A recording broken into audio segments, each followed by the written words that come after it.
Good morning, good afternoon, and good evening, folks. Hey, welcome to another episode of the Marketing Your Practice podcast, the podcast where I have the pleasure of helping chiropractors simplify the marketing and the mindsets necessary so they can make more money, have more impact, and experience more joy in their practice and their lives too. In today's episode, I'm chatting with chiropractor Craig McLean. Now, we started off this episode with some really lofty goals, none bigger than we wanted to solve the problem, the challenge that many chiropractors have, whether it be employing associates or with being an associate. Now, Craig runs multiple practices over in the UK and he employs a lot of chiropractors. And one of the reasons I wanted to have Craig on the podcast, not only is he a hell of a nice guy there too, but people just rave about working with him. We have one of his ex-chiropractors who works with us in our practice now. And that's rare, because there's lots, I know you've heard the stories, and there's some horrible ones out there as well. This is really a little bit of a fireside chat. It's a longer episode. It's really for those of you that maybe you're employing associates now, but maybe you want to employ more. Maybe you've had difficulty with it. Maybe you wanted to open up multiple practices. Craig and I both talk about what's worked for us, what hasn't worked, what challenges we think need to be overcome to be a better associate and to employ more associates too. I think there's some real value in this episode. I think you'll really love listening to Craig. Let's go and chat about all things associates. Enjoy the show. Welcome to the Marketing Your Practice podcast, where we guide natural health and wellness experts through the pitfalls of marketing. Each episode, you'll learn simple, effective, easily actionable, and heart-centered marketing strategies. And here's your host, Angus Pyke. Craig McLean, welcome to the Marketing Your Practice podcast. How are you, buddy? Mate, I'm very well. I'm in London. It's about 8 o'clock in the morning, and I'm sitting down here by the river, looking forward to a great conversation, mate. I'm not certain. I'm wondering about that. Sometimes this whole kind of podcast thing for me isn't just some kind of ruse for me to chat with people I haven't spoken to for a long time. It gives me an excuse to reach out of the blue and say, hey, listen, let's have a conversation, and we'll let some people. So, because it has been 20, I would imagine. I don't think we've really spoken since university days. You're a couple of years ahead of me, and because you've been in the UK for how long now? I've been in the UK for 20 years, since 99. I think I remember we might have brushed paths a couple of times because I was in the habit of coming back every couple of years just to kind of check on the folks and bring my kids back and integrate them with the cousins and stuff. But no, it's pretty much been that length of time. And it was just in February 2020 was when I organised from over here my 25-year reunion of the RMIT chiropractors, and that was a cracking night held in Albert Park, just next to the racing circuit there. The weekend before the Formula One got cancelled last year, right? So, how about that for fate? In the fact we had 60 odd people turn up who also hadn't seen each other for 25 years, and it was like time had stood still. Yeah, I was talking to Andy McGregor, a good friend of yours, and ours also, and he was telling me about the timing of that event and your need to race back home as things got kind of, really quite eerie for a while there too. I've been watching a couple of television shows recently that are reliving what was happening as COVID was kind of expanding through Christmas and, into the new year. And it really brings back up really quite eerie sort of feelings. One of the ones of recent was, Jeremy Clarkson's kind of The Farm or whatever it was that was filmed during that time over in the UK. But fascinating. Now, I don't want to talk about COVID today because I'm sick of talking about it, to be honest. But you and I have set ourselves some lofty goals for this next 35 to 45 minutes. Before we hit the record, gang, Craig and I have set the goal of solving the practice model challenges that come with chiropractic. Associates versus practice owners versus multiple practice owners, and all the challenge that goes along with that as well. So we're going to simplify all of this in this next 45 minutes, solve all the problems that have ever existed, and then give you a really clear path forwards. Sound like a plan? I love a lofty goal, so let's go for it. I think it's interesting because there is, right back from university days, there is a path that seems to be kind of laid out for most chiropractors in terms of what happens. That is that you should be an associate for a little while, and then you own your own practice. And then maybe if you're really good, you own lots of them. And to be honest, I think it's rubbish. And I think it costs a lot of chiropractors a really costs them a lot of money, costs them a lot of enjoyment, and it means that many of them end up getting out of chiropractic well before they should.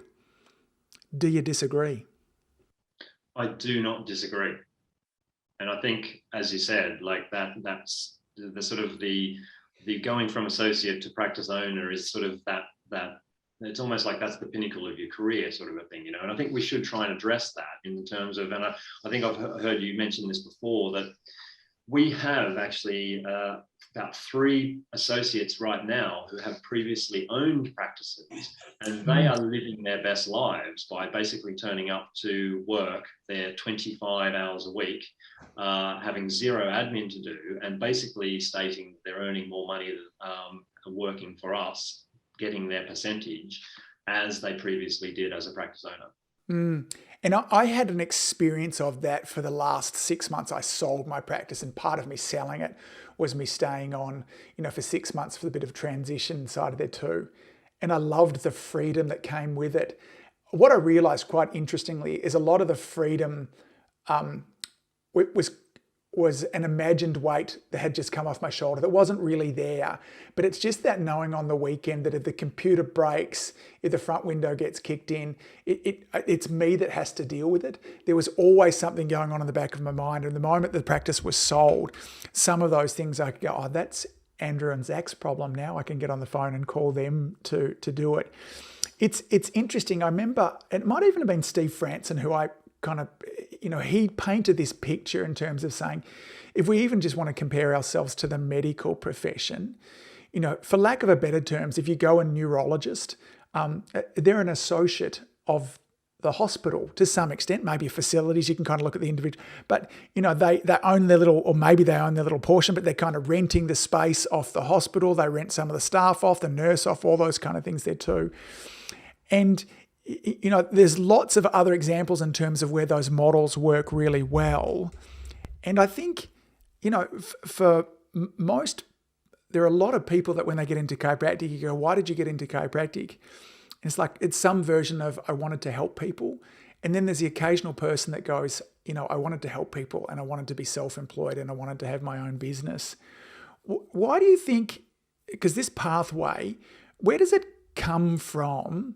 And why are there challenges with it, do you think?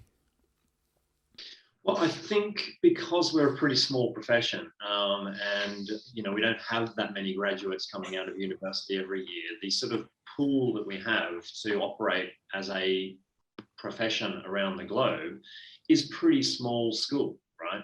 And then, like you were mentioning, I quite often think of that model of the big law firms in London, right? They've got that classic model of like, you start at the junior level, you work your way through, you become an associate solicitor.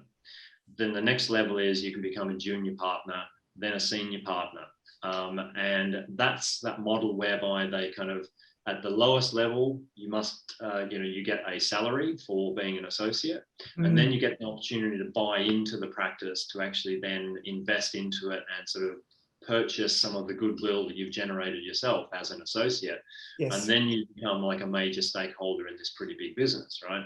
Now, I think the chiropractic profession based itself on that type of model, but it then just stopped at the associate level. Yes. That there almost isn't a career pathway beyond associate within being a practice owner, or, yes, versus being a practice owner. I think, because I've kind of just, taken some notes thinking about that, that's the one thing that's missing that we've really started to try and integrate into our Lara practice, this idea of what does a career path look like? Now, you don't have to head down this way if you don't want to.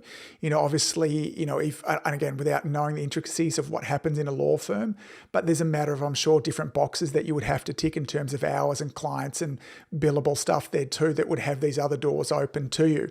And you may choose to do that, you may choose not to. But this, for most people, once they end up as an associate, that's where you are. Nothing changes. There's no clarity in around, like, if I wanted to earn more, do I just see more people? Could I take on some, there's none of that. And that's something that we're in the very early stages of trying to say, well, look, here's the pathways that you need to go through, do this and do this and do this. And I like that idea too. because here's one of the challenges I think also, because with regards to buying in the practice, what is your, how many partnerships do you have evidence of in the chiropractic profession that go really well? Yeah, well, I mean, any partnership needs to be basically like someone described to me as more complicated or a bigger commitment than a marriage. Yes. It's harder to get out of than a marriage, you know. And I think I only know one successful practice that actually has worked on the partnership model, and that is the Sterling Chiropractic mob over in Perth. Noel Patterson and you know, I think they had that model where they had a fairly big practice. They had 5 wings within the practice, and then each chiropractor actually had a stake. They literally bought into the practice, and they could sell that on to someone else. But they also then they literally at the end of every week or at the end of every month, they divvied up the profit of the practice according to their stake in the business. But that's the only practice I know around the globe that actually works like that. Because I've got lots of evidence of partnerships that have just gone terribly, you know, and so that idea, because invariably what I see kind of happens is that you have 2 people that butt heads about things, they can't agree on what's going on, and then the inevitable kind of breakup happens. I wonder whether some of the challenges with regards to this whole model also goes around the type of person that chiropractic tends to attract, in that we tend to think a little left of center. We tend to, as a general rule, you know, you're not going to go and become a chiropractor because that's the easy path, you know, and probably more our generation of chiropractors are in that pathway too. So we tend to kind of have that headstrong model. And sometimes that's also what makes for a difficult employee as well, in that they want to be able to kind of express their individuality. They want to be able to show some personality. And then there's these thoughts of, I don't know if I want to do it Craig's way. Like I want to do it my way, or, you know, Angus says to do it this way there too.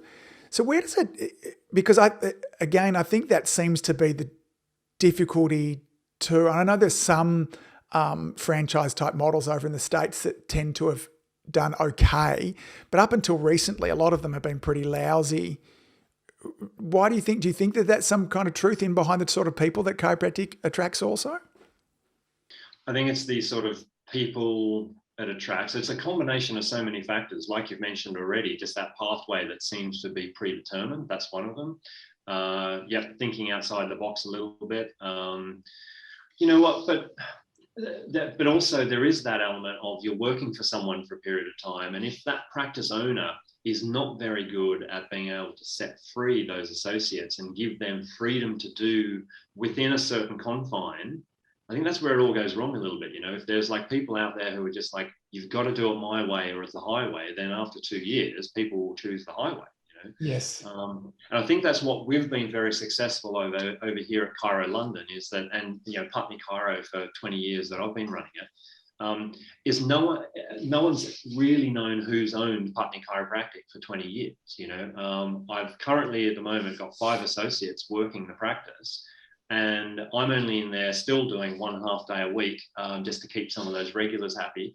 But everyone walks in there kind of going, well, I don't really know who owns this. This is not the Craig McLean Family Chiropractic Centre.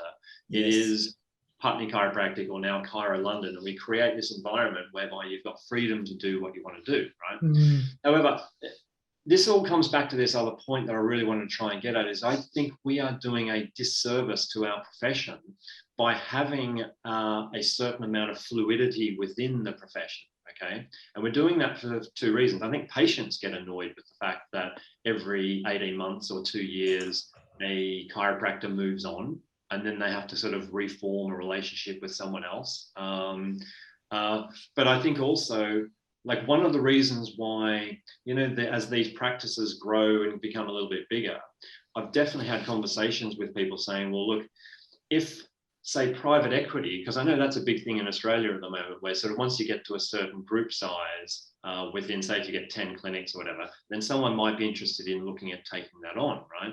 Now, one of the problems with that for anyone who's prepared to stump up some money and take on the challenges of running multiple practices is the fleetiness of the workforce, and they've literally, I've read reports done by consultants over here who have been looking into the dental model and the physiotherapy model and the veterinary model, right? Dentistry and vets are very quite static generally in their sort of, they get a job and they sort of work through it. And they tend to stay there. Right. Whereas chiropractors sort of move around a little bit more and a lot more fluid. And this is what I'm saying. I think it's like, I don't think it does the profession great. I don't think it does great things for the patients. And I think it then really limits the kind of growth of the profession to a degree as well, But also, don't get me wrong, when I get one associate joining us in the team, I don't want them to stay forever, as well. I don't want to chain them down to this sort of point of like, this is your only job for the rest of your life. I would love for them to grow and to expand and to, go on their own personal journey wherever it takes them. But, for example, Edwina Waddell is a chiropractor who now works out of the Gold Coast in Australia. She was with us in Putney for 9 years. And then she made the decision it was time to leave the UK, and she's now gone back and did a couple of other jobs in previous places, but then has set up her own practice. And I kind of feel like that legacy has carried on from Putney into the Gold Coast now.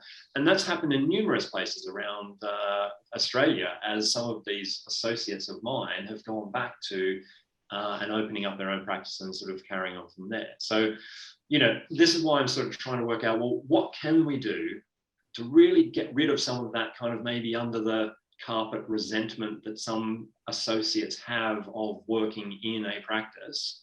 How can we help improve the model in some way? Yes. And it's a big ask, I think, we have today. Well, I think, so I'm interested because you talk about the fluidity or the movement that we don't stay in roles for very long. Why do you think that is? Is it the model that causes us to move quickly, or is it the fact that we move quickly that reinforces the model? What do you think comes first with regards to that? Well, I think the reason why people move on is that,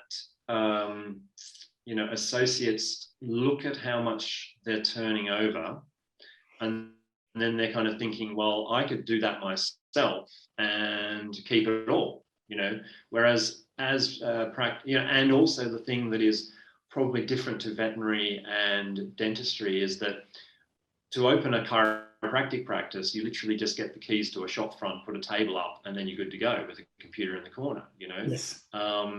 Veterinary, you need to have relationships with all sorts of people. Dentistry, you need a lot more equipment. Yes. And so this is the other reason behind it is that it's like, it's very easy, to just do that. And not necessarily great for people, because as you and I know, that if you then do that, where you're a very busy associate, you're earning 45% or whatever it is of what you're touching. And then you take it into doing it yourself. I don't know many practice owners that earn 45, 50% of their actual turnover. Very few. See, I don't know that I agree with you that it's easy. I think we think that it's easy, that it's just, because it kind of is on paper. And I think this is part of what, a number of years ago, I started involving my associates in as much of the running of the business that they were wanting to be, letting them know about it. I would make a point of sharing this bill that came in and that bill, and not to bitch and moan about it, but to show them what's going on there too. Because, okay, so yes, you've got to find the real estate, then you've got to sign the lease of it, then you've got to get the okay from the council. Okay, then you've got to do some renovations inside. And you're right, it's not the $1 million that it costs to set up a dentist, but provided that they're leaving a practice that might be nice at the moment, to kind of get reasonable back to that, you're probably looking at 40 to 50 grand, there to get started. And then you've got no patients coming in as also. So it's easier maybe than a vet and a dentist, but until we really think about what goes in, we're just, I'm reading at the moment, Brandon Don McDonald. Do you know Brandon Don over in Canada? Yeah. Okay. They're talking about the horrors of just getting a phone and internet set up. And I didn't realize 10, 15 years ago, they moved from one place to another. The phone wasn't set up and they had, I forget what she said, 10 or 12 weeks out phone. It was before internet. And so their practice died because they couldn't get in contact with anybody. They couldn't forward the numbers. So it must have been more than 15 years ago. She said it took them years to catch back up again. So all of these little bits and pieces, that there are multiple pieces in there, which kind of, I think one of the challenges is we have people that are owning practices and employing associates that shouldn't necessarily be business owners, because we go, I don't want to work much anymore, so therefore, or I want the practice to be seeing more people. I want more money, so I'm going to bring an associate in.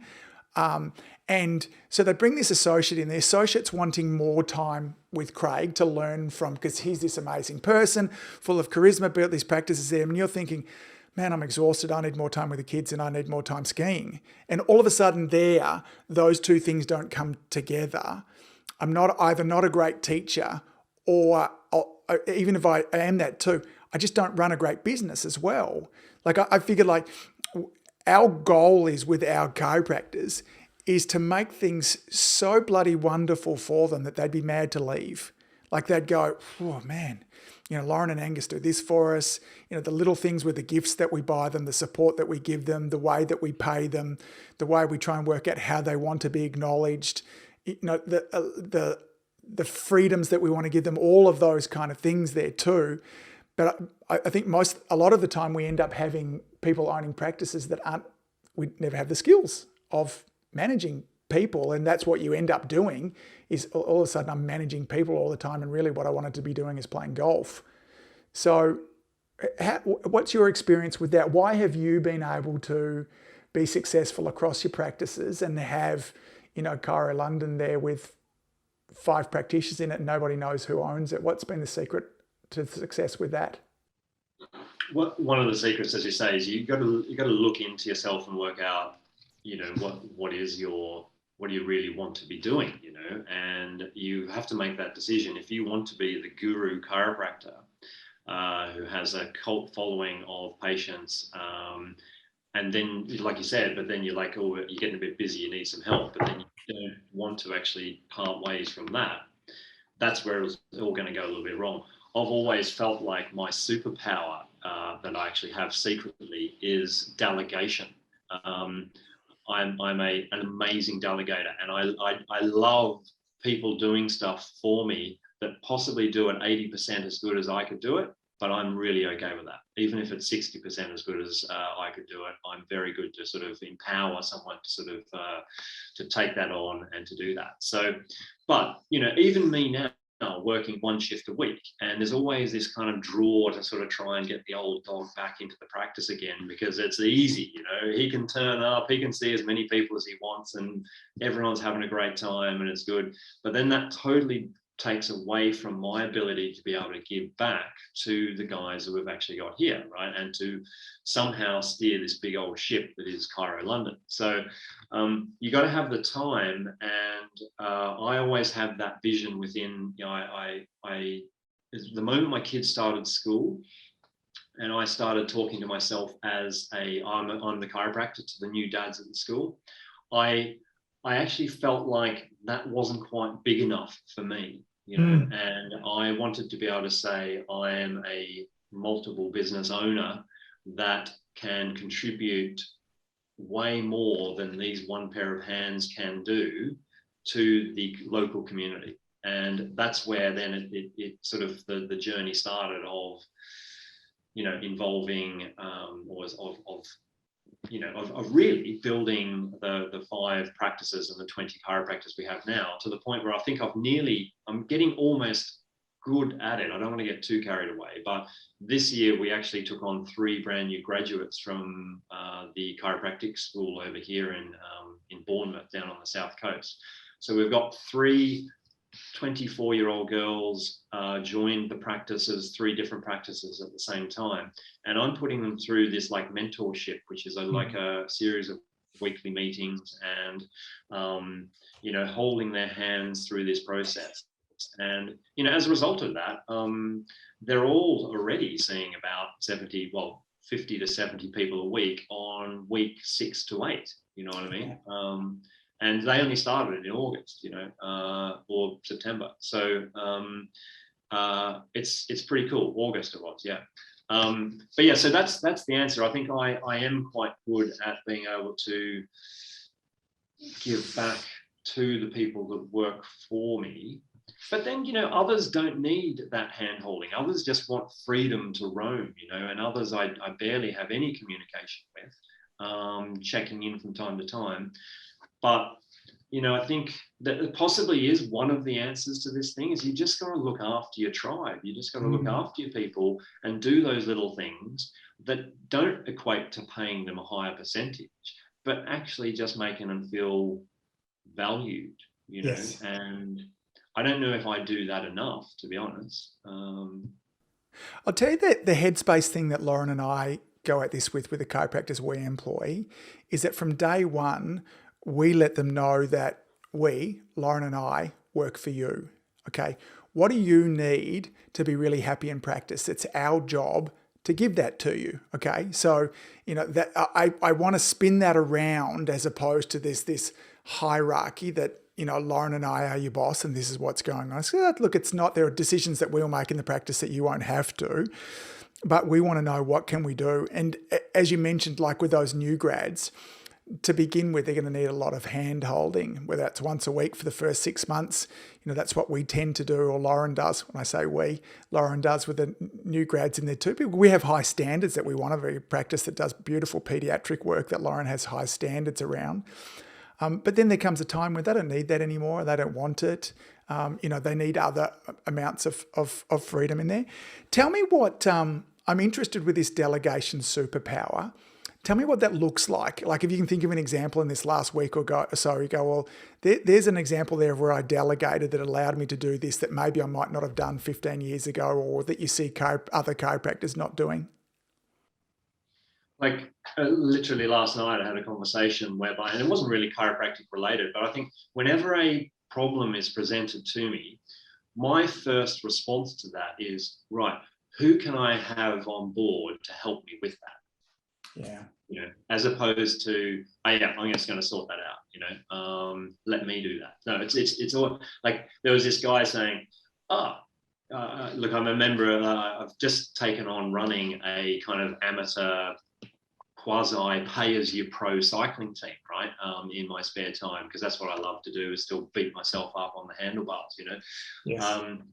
And the guy who was running it for 10 years has just stepped aside and he goes, "You're the man for the job." And I'm like, really? I'm not sure if you really want me in charge there. But my strategy for that is like, okay, well, I can see how I can make this work, running this team, by doing no work and just delegating all the jobs to other people.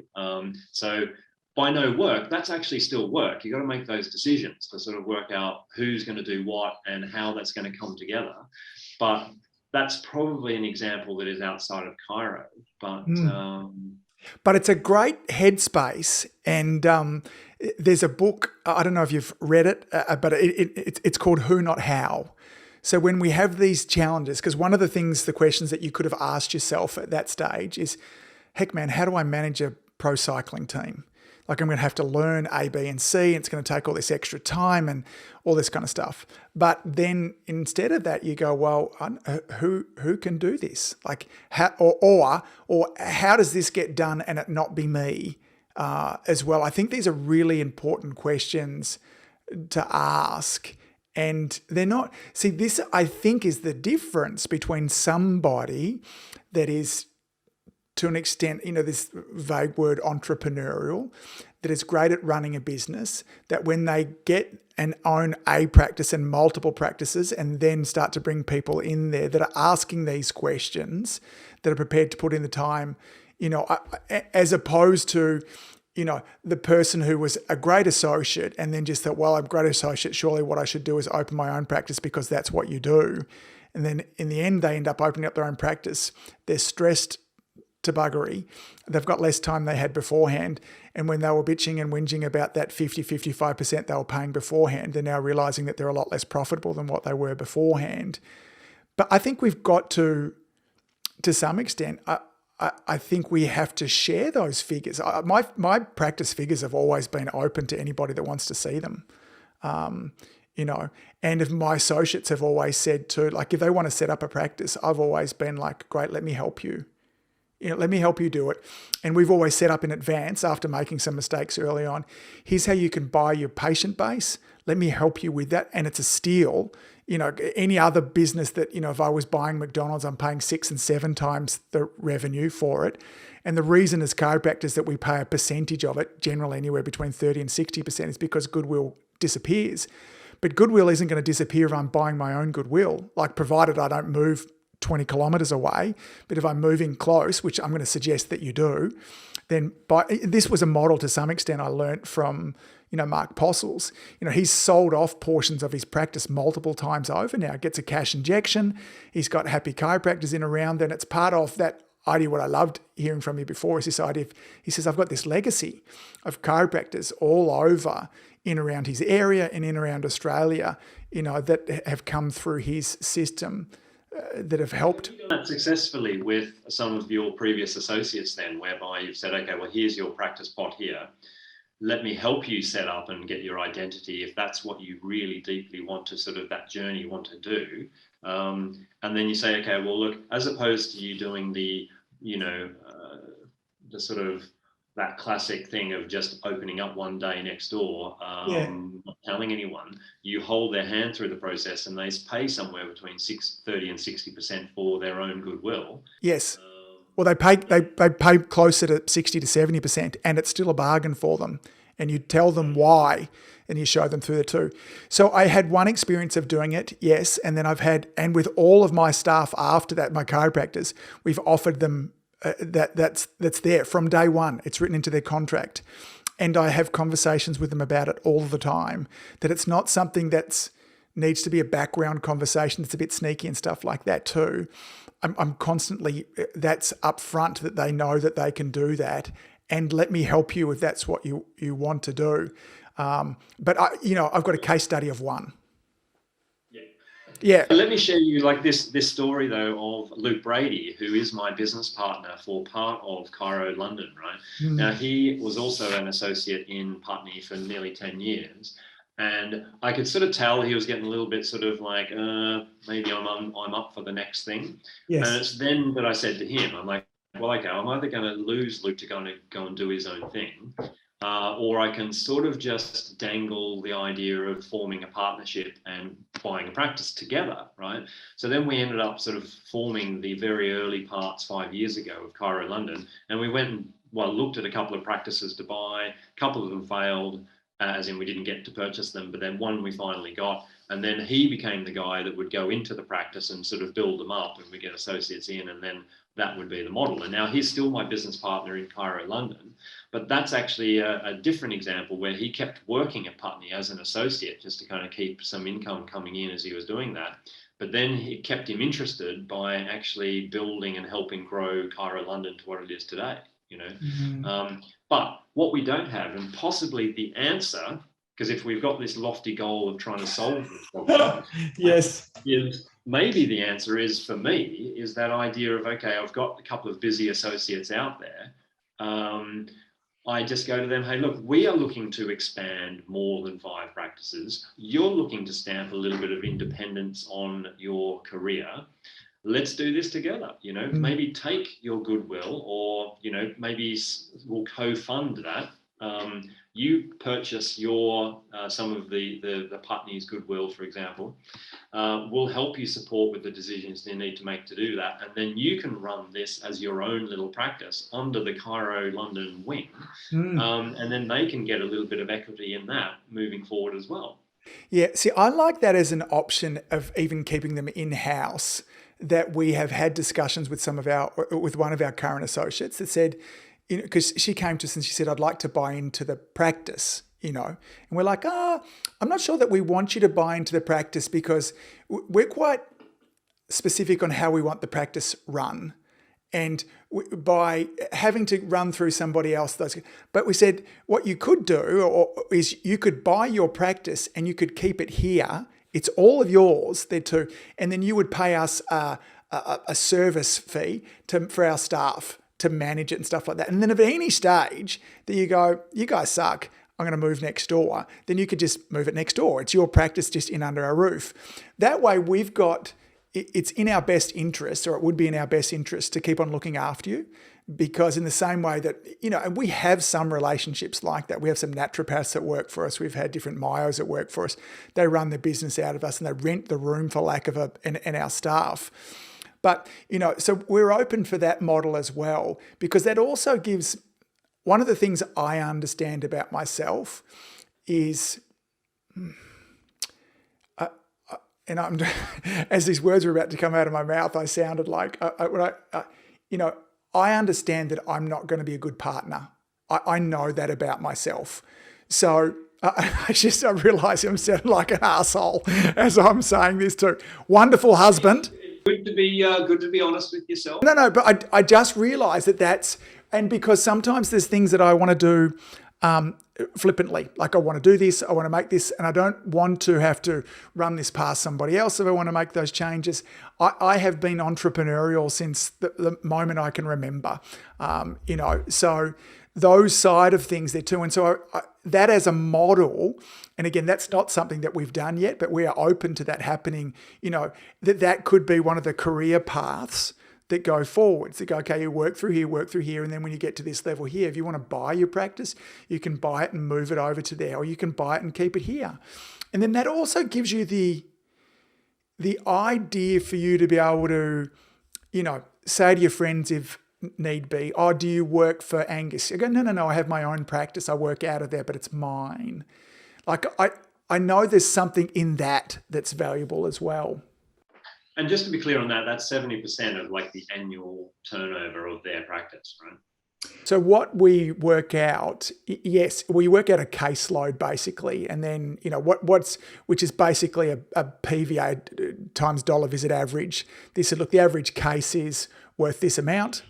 With you, multiply that by that figure there too, and that's what you can buy it for.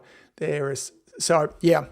Here's another question I had for you around goodwill, right? Because I think this is part of the challenge of this whole thing, is that especially you, who encourages many people to get on the video, get on the YouTube, get on TikTok and Instagram and create your own identity as an associate chiropractor, but then you're like Dr. Angus over here. You are an associate chiropractor, but then you've got this identity as the chiropractor who... Then there is an argument by those associates that they are generating a lot of their own goodwill, even though clearly they are still operating within the practice of, this practice owns the goodwill as you, the associate. You're the data processor, the practice is the data owner, right? Yeah. So let's have that little conversation around how does that go in terms of then going, well, hang on, I'm dragging in all these pregnancy clients because X, Y, and Z. What's a good way, do you think, to sort of help that conversation? So I love that conversation, and we have that with them. And that I think one of the requirements when you come and work for us is that you be responsible for some of your own marketing. We expect this of you. In fact, we have employment contracts with our chiropractors now that say that they need to be doing this. One a week, they need to be ticking these things off, and it's part of what they're required to do in the same. And so this is the level of, when I talk about maturity, that if you were working for, KPMG or one of the big kind of accounting firms or big law firms, there's two, they have really clear outcomes for their staff. These are the billable hours that you need to put in. This is what you need to be doing. This is what's going on there too. So there's maturity that when the person's going into that role, they know what they need to do. They know what the career path is, moving forwards. And we say the same thing to our staff because we've moved to, an employment model, for lack of a better terms, which means we pay their superannuation, their tax for them. So they get a level of stability in around that, which works really great for them. But also what it means is they now have a level of accountability to us that they might not have had before if they were just an independent contractor. So it says, no, if we're going to play this game, it goes both ways. I'll give you holiday pay. I'll make sure you've got sick pay. And a lot of this new generation of chiropractors want that stability, and I can understand that. Not everybody's going to back themselves, and nor do they need to. We want to just dial down any level of sympathetic stress they might have about their new job. So it's cool, man. Think of it like you've got a retainer for life. That's in essence what an employment contract is. And you've got sick pay and holiday pay, and we'll manage your superannuation. But here's what you need to do in return.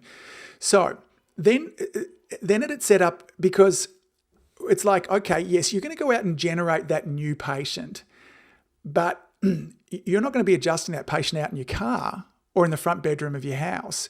You come into this beautiful practice that I pay for the mortgage on and see Carly up the front desk who answers the phone like an absolute pro and who makes sure that they keep to their schedules, who takes the payments off them, who looks after all of that. We do that for you. So yes, you go and get the person there too, but there's this whole ecosystem that's built in around as well. So we have that conversation up front that it's an expectation that they be, because a number of the patients that come into the practice, we're fortunate in that, we have the challenge that we have at our practice is too many patients, not enough chiropractors. We're slightly rural area at Lara for our standards there as well. So they're always going to have patients coming to them, overflow from Lauren, all those kind of things there too. We've got great goodwill in the community. But we just have these things up front. We've got to let them know because it seems like that. I go, hang on, Angus, I'm making these videos every week. I went and did that talk there and 5 new patients came in from it and I only get half of it. Then you're like, okay, this is where we have the conversations. You go, yes, it's great. But if you want, Craig, if you want to do all of that by yourself, let me help you. I'll help you set up. Let's find a place. I don't want you being ripped off. But here's the contract that you signed and here's how we'll do it. But I think where it fails is when you have, say, 3 associates and one of them's or 2 of them are not doing any of that. Yep. And one is going crazy with it, and then there's this disconnect between the contribution that one is making compared to others. Yes. But like you say, if the conversation started out or the contract was there at the very outset, clearly explaining the minimum requirements, then that's where it needs to begin, isn't it? But I would say the issue then, if you have 3 associates and 2 of them are doing amazingly and one of them's not, whatever the numbers are, vice versa, then see, this is where it comes back to having somebody that's a good business owner. Because we would need to go back to that person who's not doing those things and say, why are you not doing those things? And if you want to play a different game here with regards to it, then that's totally fine. But here's the consequences of that. Okay, just understand that you'll be no longer seeing new patients anymore. And my favorite question with regards to that in that situation too is I'd go, look, it's clear that you don't want to make videos. It's clear that you don't want to be going out doing external talks. I'm okay with that, okay? I just want to let you know if you're not going to be prepared to do that, the only new patients that you'll see from now on are the internal referrals from your existing patients. And here's the most important thing to say after that would be, Craig, are you okay with that? And then you'll either say yes, and I'll go, high five, buddy, I love you, whatever you need to do to stay here, we appreciate you being part of the team. And if you say no, then the follow-up question is this, what do you want to do about that, bud? Like, and to do this is as one human being to another, it's the same thing I would say with patients when I go, hey, dude, are you doing your exercises? No.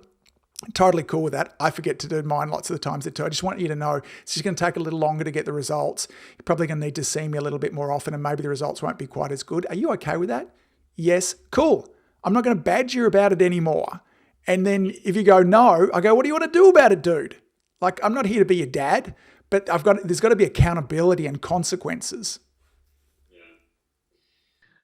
Yeah. Good times. I don't think have we solved the problem though? Well, I'm just going to come and work for you. I'm surprised you didn't mention this when I talked about great partnerships before. You didn't mention yourself and good Dr. Brady. That seems to be a partnership that's worked for a long time. Oh, yeah. You mean Luke Brady? Yeah.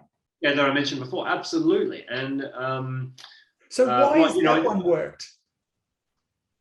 Why has that one worked? I think it's worked because there's been this mutual level of respect between two adults. Yeah. And I think we both respect what we've both set out to achieve, or that we have what we have achieved in our life, and that sort of just gives us the ability. I guess we communicate fairly well. I don't know. It's hard to sort of put my finger on as to why that actually is a really good partnership, but I think it does come down to just respecting each other and just having I think a lot of partnerships, like if I'm out there by myself, and this is what, if I was to do it by myself, this is why I'm like, well, how much do Luke and I contribute to each other in sort of being able to sort of work out as sounding boards to each other, and how much do I get from that compared to what it would be like if I was doing it by myself, and it's that whole thing of, is 1 + 1 = 2, or does 1 + 1 = 5? You know what I mean? And I think there's that element of it's more than just 1 + 1. Mm. I wonder this because I'd be interested. I feel that at some level relationships break down, whether they be business or intimate, when there's mismet expectations that then ultimately lead to resentment, and then things are pear-shaped from there. Yeah. So how is it that you and Luke have managed to not have mismet expectations?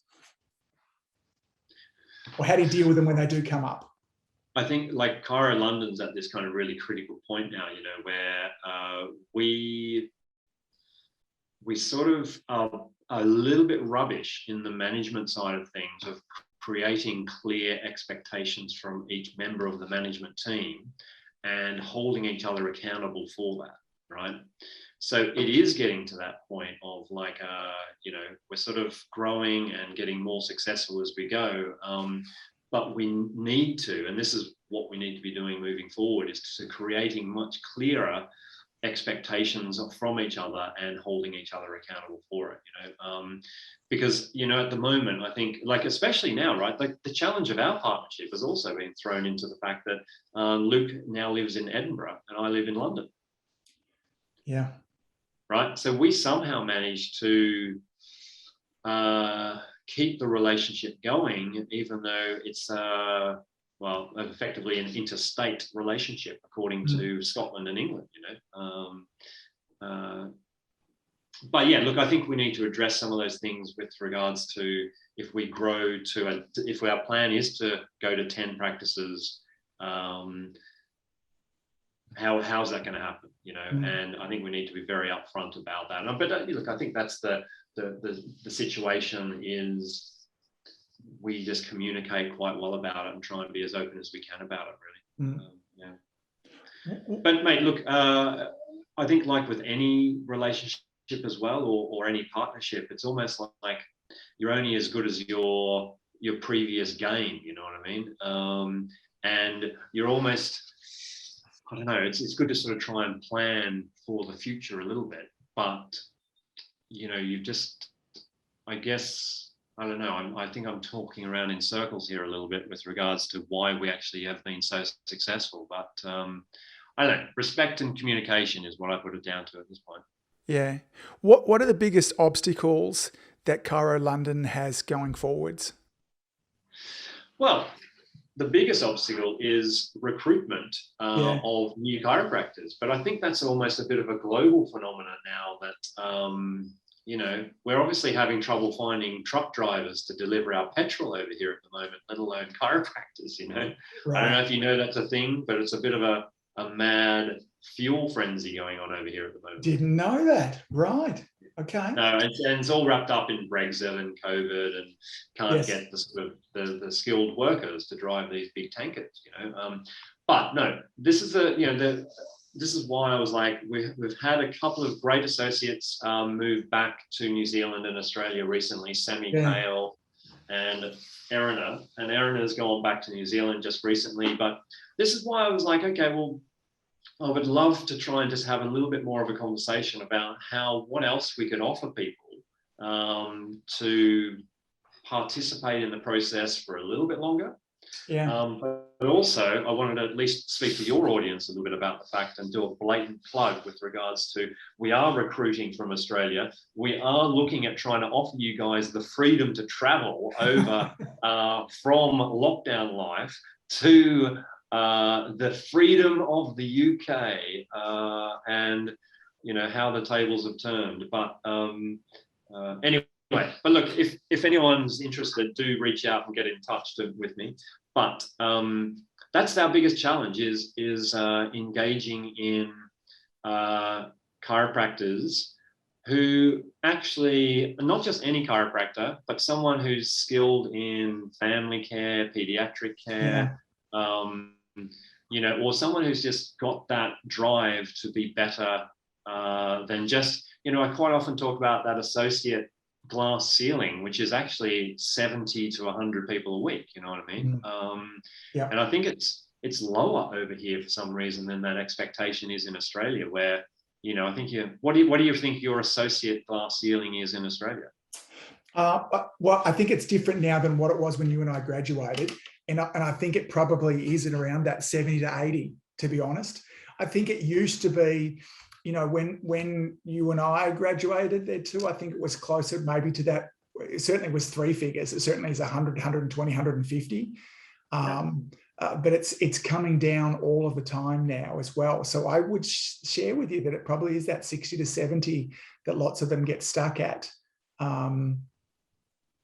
But, and for me, the reason why, and I almost base my model on that, saying, well, I'll just get more chiropractors seeing 70 people a week and happy days, Yeah, me too. However, partly at the moment, and I'm really grateful to have 3/4 quality chiropractors all seeing about 130 plus people a week, and the practice in Putney has never been busier, but that's because these guys are just doing a great job, and they have the freedom to be able to do their own thing. One's big into pregnancy and pediatrics.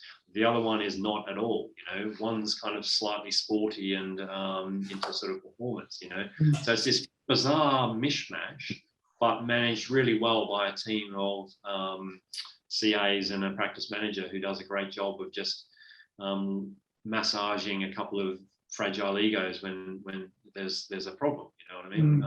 So yeah, I mean, but that's where it's like, well, surely there's got to be, as opposed to just paying someone, because the model of paying someone 45% and then working harder to earn more, it's a bit of a shame that people kind of stop at about that, 45% of 70 people a week is about 50 grand, you know what I mean? 50 grand a year.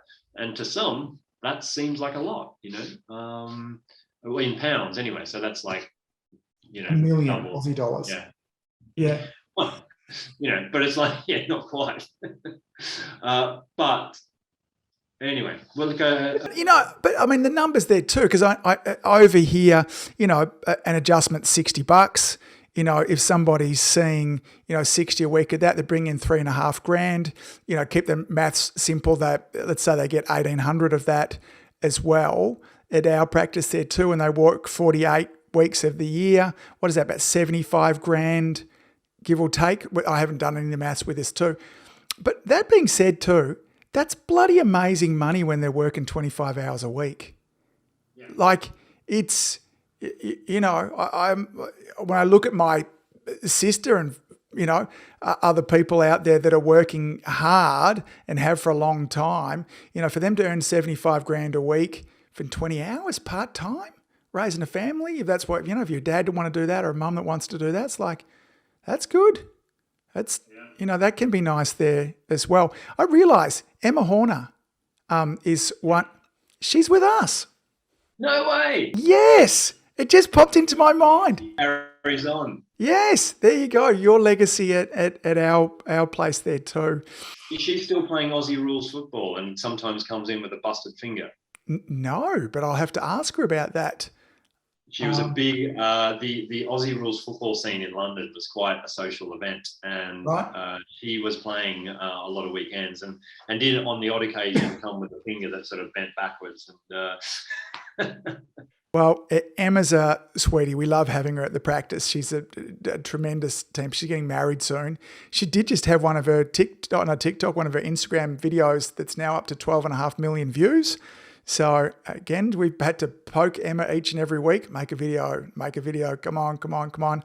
But she's good from there. I think, our lofty goal of solving this problem, I think I would want to encourage people to say this: it's okay to be a career associate. Owning a practice is not for everybody. I promise you, it's not more profitable unless you're running the business really well and you're prepared to manage a lot of people.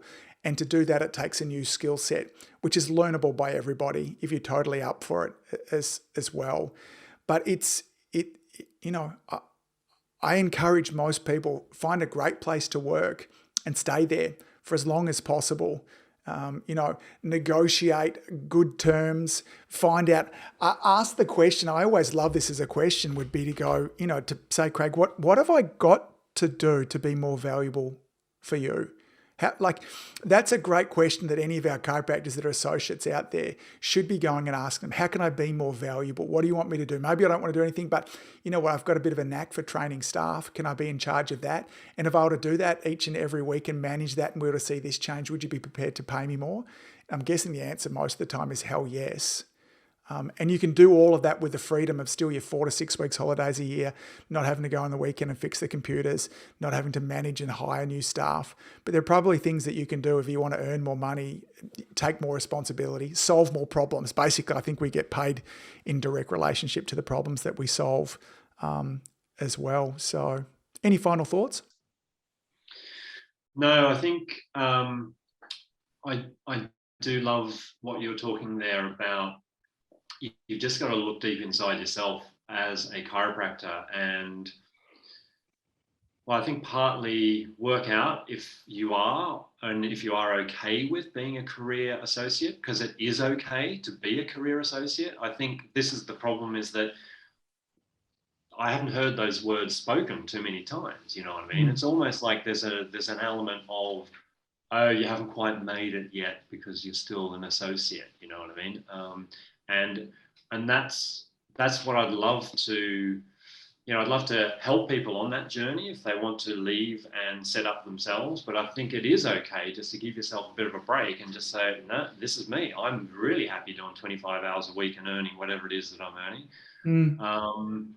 And I think that would then just help that little bit of unsettling that happens in your own brain when when you kind of feel a little bit of pressure to do something that you think that you should do, but you do really want to do, but like society is almost, or the profession is almost looking at you as to saying, okay, when's the time for you to make that next step? And look around, make sure that there are loads of people who are offering all sorts of dazzling offers and opportunities to come and work for them. But then when you arrive, you can completely see through that, you know what I mean? There are, all sorts of like massive retainers for the first 3 weeks 3 months or whatever, just to kind of dazzle you into kind of going, oh yeah, this looks amazing. And then when you get down to it, the support, the care, and maybe even just the financial remuneration as a percentage is not that great, So yeah, I don't know. Thanks, mate. I think it's an ongoing discussion that the profession should have. And again, trying to make it what is best for our profession and what is best for the people that we serve and we look after. Yeah. And it needs more work by maybe people like us who are a little bit more senior within the profession to help those that aren't as good, or as experienced. Yeah. Oh, I think just starting off and starting to get that conversation out there that says it's okay to be a lifetime associate, a career associate. I know it's interesting because when I do have this, people go, well, look, I want to build an asset. I'm like, well, buy property, buy some shares with your money. Like I'm telling you, because for the most of the time, chiropractic practices aren't great assets. They're not liquid. They're hard to sell. They're not. Like, I'm not saying that be a career associate, therefore never save any money. That would be ridiculous. They're not. These are not two things that are, one or the other. You go, yeah, of course you should have savvy finances. And if you're going to be a career associate, but, our greatest asset isn't our chiropractic practice. Like, our greatest asset has been property, and so selling chiropractic practice is bloody hard, and you never get for them really what they're worth. That's been my experience here in Australia. When I think about what I sold my Port Melbourne practice for after 25 years, it's embarrassing. I mean, I was happy with it, but like on a grand scheme of stuff there too. So, that side of stuff, don't buy into that. It's rubbish. Plenty of other places that you can build assets that are better assets than chiropractic practices. That's my thoughts. Hey, buddy, I'm going to just do a quick brag about you because I do know a number of people that have worked with you in the past and have been in your practices. And I can absolutely say this. I've not had any of them say anything other than that's been the most wonderful experience with the most amazing team. And they've all raved about it. And I know for a fact, if you were to ask all the people that have worked for me over my years, you wouldn't find a 100% success rate that everybody said that they've loved working with me.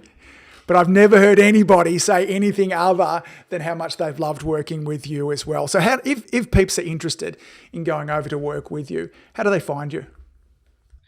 Just drop me a direct email at craig@chiro.london and reach out and get in touch. That's the easiest way to do it. We'll help you. There's obviously a few hoops you need to jump through in terms of getting over here. The main one being the General Chiropractic Council makes you sit this test of competence to be able to then register within the UK. But we can sort of help you along with that. But the other thing is you can still use your 2-year work holiday.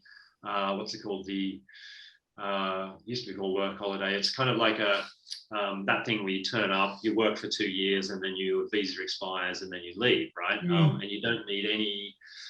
Every Australian is qualified to use that. However, if for some reason you've already had that trip overseas and used those 2 years working in a bar in Shepherd's Bush for a while, then we also are a company that can sponsor you to be over here. And with that sponsorship, we still work on a self-employed model as a general rule.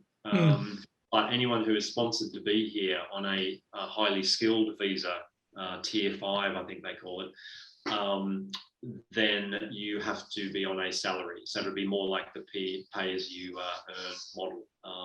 But that sounds like the Aussies are used to that anyway. So mate, just reach out, get in touch. We'd love to have a conversation. So, and assuming too, because we've got lots of listeners from Canada, US as well. I'm assuming that you're happy to have those peeps come over and work for you as well. Yeah, absolutely. I think it would be refreshing because I am in touch with this mob out of Chicago called Chiro One, and they have about 80 clinics across about 6 states, right? And my goal is to actually get a Brit to go and work for them, right? Because they've never employed or recruited from Britain to go and work over there. And I think it would be great. So maybe I could give them a little plug, paying it forward to those guys. And they have a pretty cool sort of CBP type practice model set up. Very nice. And they look after their docs really well. But anyone from the US, I think we need you guys over here. That'd be great. Love it, buddy. A pleasure chatting with you today. I have always enjoyed your company, whether it be in person or listening to your words there too. So wish you all well with the next part of the journey. Let's not leave it this number of years before we chat again soon. So enjoy your day. Thank you very much for having me on, Angus. Pleasure. If you've enjoyed listening to this podcast, you have to come and check out my Community Influencer Program. It's my monthly coaching program where we take all this material and I'll work with you to help you apply it, implement it, and systemize it. The Community Influencer Group Coaching Program is designed to help you increase your practice income, impact, and enjoyment. Join me over at anguspyke.com/join. That's anguspyke.com/join. I'd love to see you there.